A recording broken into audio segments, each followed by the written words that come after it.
আলহামদুলিল্লাহ, মদিনা শরীফের এই গেটটা হচ্ছে প্রথম গেট।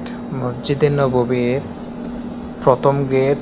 এই গেট দিয়ে ঢুকলে আমার রসুলের রওজা মোবারক দেখা যায়। আমার রসুলের রওজা মোবারক সামনে দিয়ে যায় এই গেটটা। এখানে হাজার হাজার হাজিরা এসে চোখের পানি থামাতে পারে না। এটা এমন একটা জায়গা যেটাতে চাইলেও কেউ আসতে পারে না যদি তকদিরে না থাকে। এখানে আসার জন্য অবশ্যই অবশ্যই তকদিরে লেখা থাকতে হবে। পৃথিবীতে এমনও মানুষ আছে কোটি কোটি টাকার মালিক, কিন্তু মদিনা শরীফ আসতে পারে না, ওই যে তকদিরে নাই। আর পৃথিবীতে এমনও মানুষ আছে যার 5 টাকা জমা নাই, কিন্তু আল্লাহ তাকে মদিনা শরীফ আসার জন্য তৌফিক দান করে, তার কপালে মদিনা শরীফ লিখে দিছে।